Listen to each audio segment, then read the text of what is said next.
not a Dustin Poirier fan. I think he needs another Conor McGregor rematch.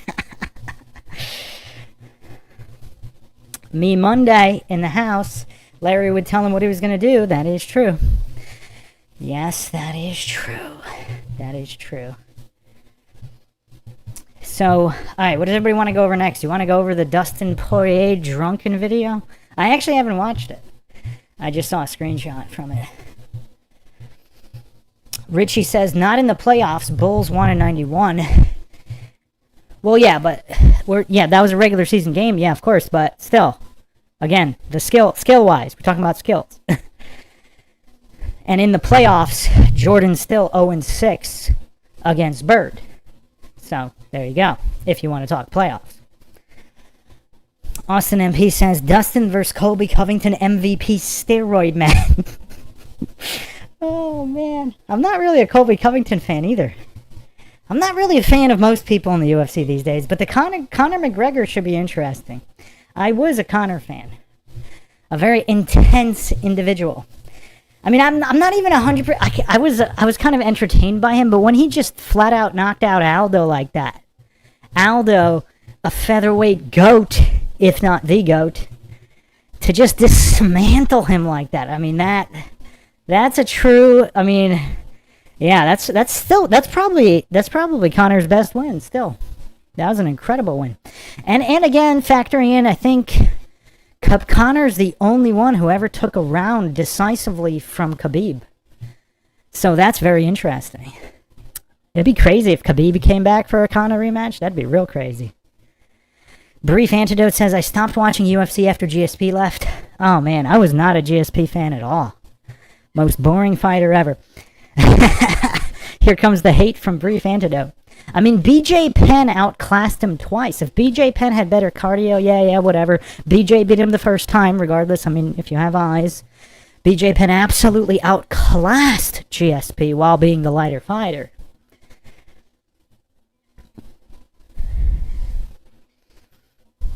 Awesome Town Matt says, I'm a fan of the guy that called Michael Obama a man. I was not, but I gave him extra points for coming out to Real American. Hulk Hogan's former theme.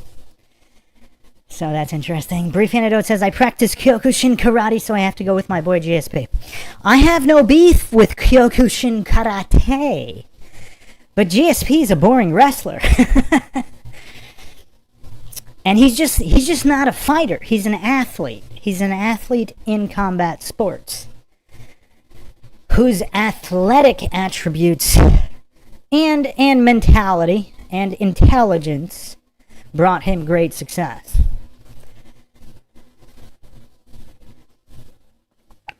But he also still ducked Anderson Silva, so no forgiveness there. That fight should have been made. I'm not a fan of Anderson either, but that fight should have been made. Back when it mattered. But yeah, UFC's been really boring for a long time. But it could never match Japanese MMA. So, alright, what do you guys want to go over?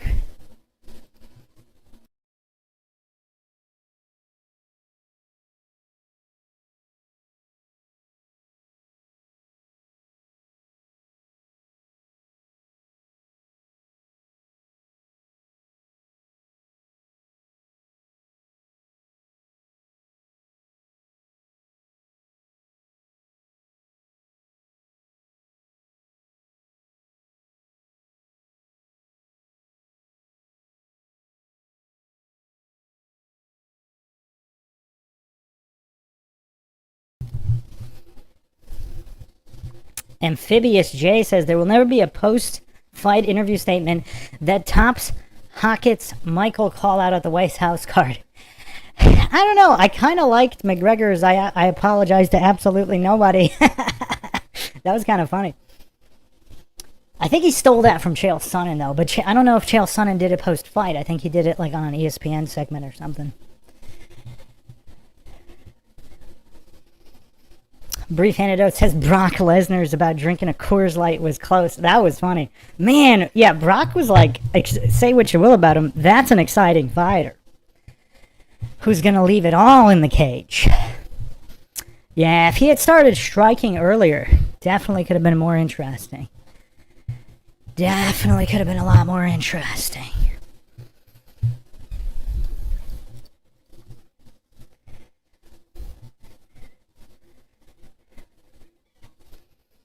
Awesome Town Matt says Pride was the best. Indeed. Indeed it was. Nothing will ever match the excitement, the intensity, the skill level, and the rule set. 1FC actually has a better rule set because you can kick to a downed opponent plus elbows. Because Pride did not allow elbows. Pride FC did not allow elbows. Unfortunately. But yeah, the 1FC is the most complete rule set. Rumble on the Rock, the Hawaii-based promotion, I think they also, back in the day, I don't know if they're still around. Back in the day, yeah, Rumble on the Rock, Hawaii, I think they had Japanese rules plus elbows. I think that's the same rule set as the 1FC rule set. So, that's the most complete rule set. Because MMA is supposed to simulate a real street fight as close as possible without the cheap stuff. So, I don't know why elbows were not allowed in Japanese MMA. I think it's just from the kickboxing rules to distinguish from Muay Thai from Thailand, because the Thai fighters are using elbows. And then the karate guys, I mean, I don't know, elbows are used in karate, but I don't know. Awesome Town Matt says, didn't early Pride allow elbows, or am I misremembering? I don't believe Pride ever allowed elbows. I did not watch the first few Pride FCs live, so let me fact check that.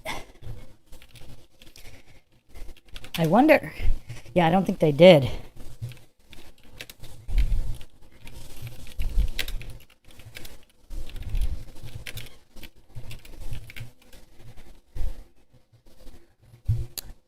Nope. I mean, elbows to the body were always allowed. But yeah, no elbows to the head. No elbows to the head. But yeah, it was weird, because you could stomp on the head. You just can't elbow the head. It was really weird. Really weird. Awesome Town Matt says, I thought they changed it after the Smashing Machine. They changed something. Hold on, was that headbutt? Maybe that was headbutts? Oh, no. That was knees to a grounded... Okay, hold on. There was some controversy about knees to the head of an opponent on all fours. Hold on, let me get that up.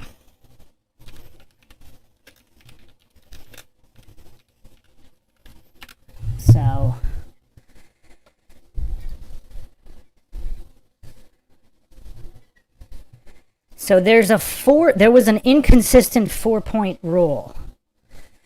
So, for example, in 2000, Mark Coleman beat Igor Vovchanchin with knees to the head. And, okay. So, you can knee and kick to the head if the opponent is on their back. And then they changed a rule where if you're on 4 points, so either knees, hands, feet, elbows, and knees, then they're illegal. So, yeah, that's an interesting wrinkle. But elbows were never legal. Elbows to the head were never... Yeah, I do remember, there was some weirdness with that, the 4-point position. Which doesn't make any sense. Why is that illegal, but you could literally jump and stomp on a guy's head? I mean, it's just weird. It's just weird. Brief Antidote says, I think UFC was geared towards BJJ. The rule set was put an advantage towards ground fighting. You can't hit 12-6 angle with the elbows for some reason. Yeah, there's a lot of weird ones that don't make any sense. But yeah, the early UFCs were practically anything goes. Jeff UNP says, Google said this 7-second thing one is a hoax. You mean gravity being suspended or whatever in August? Of course Google's going to say that. Google always says conspiracy theories are a hoax until 6 months to a year later. Just check all the previous conspiracies. Okay. Yeah. All right. What does everybody want to go over last here?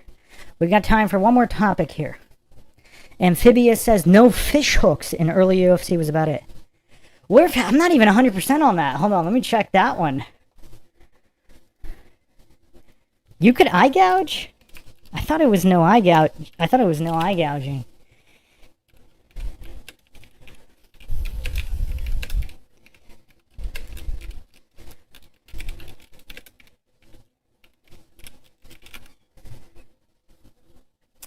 Oh, wow. Okay. Yeah, both eye gouging and fish hooking were illegal from the beginning. So those were the only two restrictions. So groin and throat strikes were perfectly legal. And back of the head shots, totally legal. No biting.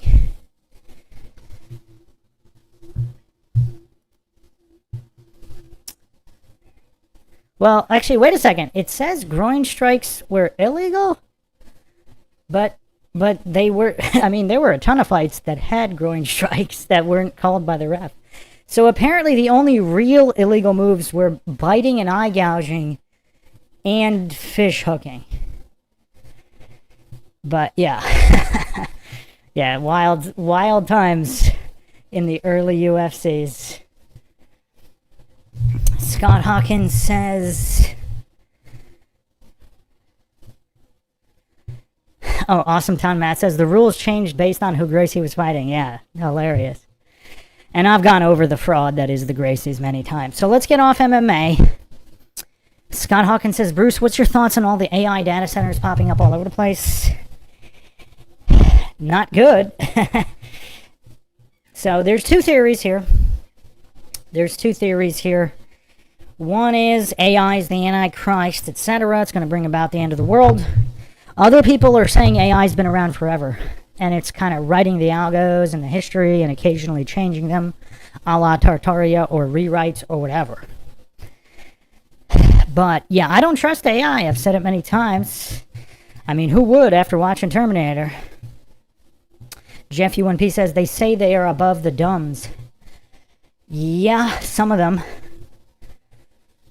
Jeff UMP says, I'm going to go out that day for sure on Reptilian Safari. Wow. Yeah, that's crazy. Yeah, so Amphibious J says, did you ever share your thoughts about Alex Jones and his semi-recent drastic physical change? Yes, I did. There's a whole clip on was Alex Jones replaced? Check that out, Amphibious J. Pretty recently, like within the past month or so. So, yeah, AI data centers. They're obviously trying to track everything. Big Brother Society, accurately predicted by George Orwell. Aldous Huxley before him with Brave New World, possibly even more accurately than 1984. And then, of course, Serge Monast, the OG conspiracy theorist, then Bill Cooper and Alex Jones for many years.